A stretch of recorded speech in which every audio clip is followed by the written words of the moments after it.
ಈ ಯುದ್ಧದ ರಣರಂಗಕ್ಕೆ America entry ಕೊಟ್ರೆ ಏನಾಗುತ್ತೆ ಗೊತ್ತಾ? ಮಧ್ಯಪ್ರಾಚ್ಯ ದೇಶಗಳಲ್ಲಿ ಮಹಾಸ್ಫೋಟ ಫಿಕ್ಸು.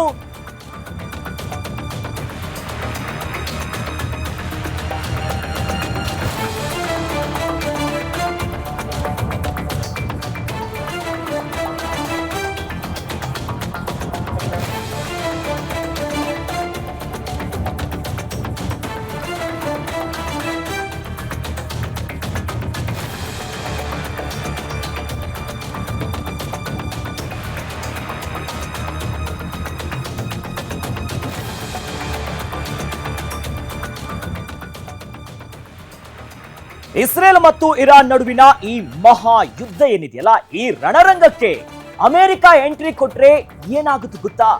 ಮಧ್ಯಪ್ರಾಚ್ಯ ದೇಶಗಳಲ್ಲಿ ಮಹಾಸ್ಫೋಟ ಮಹಾಯುದ್ಧ ಆಗೋದು ಫಿಕ್ಸು. ಯಾರ ವಿರುದ್ಧ ಯಾರೆಲ್ಲ ಒಗ್ಗಟ್ಟು ಆಗ್ತಾರೆ ಗೊತ್ತೇನೋ? ಅಮೆರಿಕ ಎಂಟ್ರಿಯಿಂದ ಅಲ್ಲೋಲ ಕಲ್ಲೋಲ ನಿಶ್ಚಿತ ನೋಡಿ. ಅಧಿಕೃತವಾಗಿ ಯಾವಾಗ ಅಮೆರಿಕ ಈ ರಣರಂಗಕ್ಕೆ ಎಂಟ್ರಿ ಕೊಡುತ್ತೆ, ಆ ಸಂದರ್ಭದಲ್ಲಿ ಇರಾನ್ ಪರವಾಗಿ ಯಾವ ದೇಶಗಳು ಕಾಲಿಡುತ್ತೆ? ಇರಾನ್ಗೆ ಈಗಾಗಲೇ ಸಮುದಾಯವಾರಿಯೂ ಕೂಡ ಧರ್ಮಾಧಾರಿತವಾಗಿಯೂ ಕೂಡ ಸಪೋರ್ಟ್ಗಳಿದೆ. ಬಟ್ ಅಮೆರಿಕ ಎಂಟ್ರಿ ಕೊಟ್ಟಾಗ ಏನಾಗುತ್ತೆ ಗೊತ್ತಾ?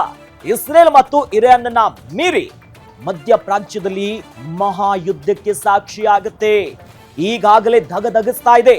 ಭೌಗೋಳಿಕವಾಗಿ, ರಾಜಕೀಯವಾಗಿ, ಧರ್ಮಾಧಾರಿತವಾಗಿಯೂ ಕೂಡ ಇಲ್ಲಿ ಸಮಸ್ಯೆ ಇರೋದು ಬಹಳ ಗಮನಿಸಿದಲ್ಲಿ ನಮ್ಗೆ ಗೊತ್ತೇ ಇದೆ.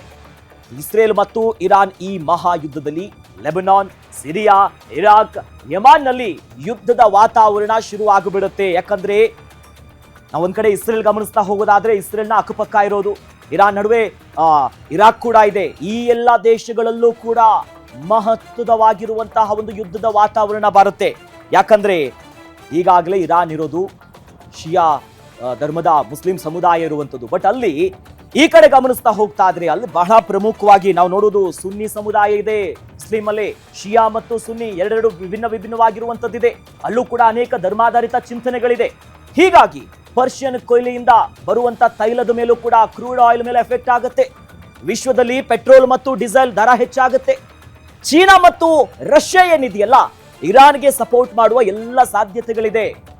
ಈ ಮೂಲಕವಾಗಿ ಕ್ರೂಡ್ ಆಯಿಲ್ ಮೇಲೆ ಒಂದು ಹೊಡೆತ, ಅದು ರೇಟ್ ಜಾಸ್ತಿ ಆಗುತ್ತೆ. ಇನ್ನು ಯಾಕಂದ್ರೆ ಇರಾನ್ ಚೀನಾ ಮತ್ತು ರಷ್ಯಾಕ್ಕೆ ಬಹಳ ಹತ್ರ ಇದೆ. ಹೀಗಾಗಿ ಮಧ್ಯ ಎಲ್ಲಾದ್ರೂ ಪ್ರವೇಶಿಸಿದ್ರೆ ಅಮೆರಿಕ ಹೊಸ ಶೀತಲ ಸಮರ ಫಿಕ್ಸ್ ನೋಡಿ. ಕೋಲ್ಡ್ ವಾರ್ ಮಾತೇ ಇಲ್ಲ. ಯಾವಾಗ ವರ್ಲ್ಡ್ ವಾರ್ ಆದ ನಂತರದಲ್ಲಿ ಕೋಲ್ಡ್ ವಾರ್ ಯಾವ ರೀತಿಯಾಗಿ ವಿಪರೀತವಾಗಿ ಹೋಗಿತ್ತು, ಏನೆಲ್ಲ ಬೆಳವಣಿಗೆ ಆಯ್ತು, ಅಂತಾರಾಷ್ಟ್ರೀಯ ಮಾರುಕಟ್ಟೆ ಇರ್ಬೋದು, ರಾಜಕೀಯವಾಗಿರ್ಬೋದು, ಅಭಿವೃದ್ಧಿ ಆಗಿರ್ಬೋದು, ಅಲ್ಲೋಲ ಕಲ್ಲೋಲ ಆಗಿತ್ತು. ಹೀಗಾಗಿ ಅಮೆರಿಕ ಎಂಟ್ರಿ ಅಧಿಕೃತವಾಗಿ ಕೊಟ್ಟಂತ ಸಂದರ್ಭದಲ್ಲಿ ಚೀನಾ ಮತ್ತು ರಷ್ಯಾ ಇರಾನಿಗೆ ಬಹಳ ಕ್ಲೋಸ್ ಇದೆ. ಹಾಗಾಗಿ ಆ ಎರಡು ದೇಶಗಳ ಎಂಟ್ರಿ ಕೊಟ್ಟಾಗ ಶೀತಲ ಸಮರ ಆಗೋದ್ರಲ್ಲಿ ಎರಡು ಮಾತೇ ಇಲ್ಲ. US ಎಂಟ್ರಿಯಿಂದ ಇಡೀ ವಿಶ್ವವೇ ಎರಡು ಭಾಗ ಆಗೋದು ಕೂಡ ಶತಸಿದ್ಧ. ಯಾಕಂದ್ರೆ ಧರ್ಮಾಧಾರಿತವಾಗಿ ನೋಡಿದಾಗ ಶಿಯಾ ಸುನ್ನಿ ವಿಚಾರ ಒಂದು ಕಡೆಯಲ್ಲಿದೆ, ಮತ್ತೊಂದು ಕಡೆಯಲ್ಲಿ ಅಲ್ಲಿ ಧಾರ್ಮಿಕವಾಗಿ ಹಲವು ವಿಚಾರಗಳಿದೆ. ಈ ಎಲ್ಲ ಗಮನ ಇಟ್ಕೊಂಡ್ರೆ ಈಗಾಗಲೇ ಇಸ್ರೇಲ್ಗೆ ಅನೇಕ ಶತ್ರು ರಾಷ್ಟ್ರಗಳಿದೆ. ಗಡಿ ವಿಚಾರ ಇರಬಹುದು, ನದಿ ವಿಚಾರ ಇರಬಹುದು, ಧರ್ಮಾಧಾರಿತ ವಿಚಾರ ಆಗಿರ್ಬೋದು. ಮತ್ತೊಂದು ಕಡೆಯಲ್ಲಿ ನ್ಯೂಕ್ಲಿಯರ್ ವೆಪನ್ ವಿಚಾರವಾಗಿನೇ ಇಲ್ಲಿ ಶುರು ಆಗಿರೋದು ಎಲ್ಲ ಹೊತ್ಕೊಂಡಿದ್ದೆ ಅಲ್ಲೇ.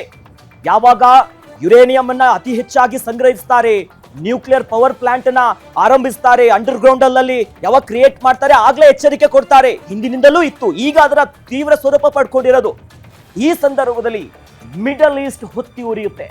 ಮಿಡಲ್ ಈಸ್ಟ್ ಹೊತ್ತಿ ಉರಿದ್ರೆ ಕ್ರೂಡ್ ಆಯಿಲ್, ಕಚ್ಚಾ ತೈಲ, ಡೀಸೆಲ್, ಪೆಟ್ರೋಲು ಇಡೀ ಅಂತಾರಾಷ್ಟ್ರೀಯ ಮಾರುಕಟ್ಟೆಯಲ್ಲಿ ಬಿದ್ದು ಹೋಗಿಬಿಡುತ್ತೆ. ಅಲ್ಲೋಲ ಕಲ್ಲೋಲ ಆಗುತ್ತೆ.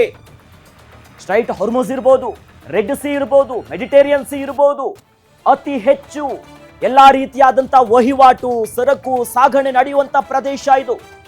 ಕೇವಲ ಇರಾನ್ ಮತ್ತು ಇಸ್ರೇಲ್ ನಡುವೆ ಅಷ್ಟೇ ಅಲ್ಲ, ಜಗತ್ತಿನಲ್ಲೇ ಮಹತ್ವದ ಬೆಳವಣಿಗೆ ಆಗುತ್ತೆ. ಹೀಗಾಗಿ ಏನ ಆಗುತ್ತೆ ಅನ್ನೋದನ್ನ ಕಾದ್ ನೋಡಬೇಕು.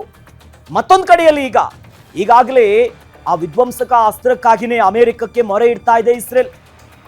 ಏನೇನು ಬೇಕು, ಯಾವ ರೀತಿಯಾಗಿ ದಾಳಿ ಮಾಡಬೇಕೆನ್ನುವಂತ ಹೆಜ್ಜೆ ಇಡ್ತಾ ಇದೆ ಈ ಸಂಘರ್ಷದಲ್ಲಿ. ಬಹಳ ಪ್ರಮುಖವಾಗಿ ನಮಗೆ ಗಮನಿಸ್ತಾ ಹೋಗೋದಾದ್ರೆ ಅಮೆರಿಕ ಈಗಾಗಲೇ ಒಂದಿಷ್ಟು ಎಂಟ್ರಿ ಕೊಡ್ತಾ ಇದೆ. ಬಟ್ ಅಧಿಕೃತವಾಗಿ ಇನ್ನೂ ಕೂಡ ರಣರಂಗಕ್ಕೆ ಎಂಟ್ರಿ ಕೊಟ್ಟಿಲ್ಲ. ಬಟ್ ಎಲ್ಲಾ ರೀತಿಯಾದಂತ ಸಪೋರ್ಟ್ ಮಾಡ್ತಿದೆ.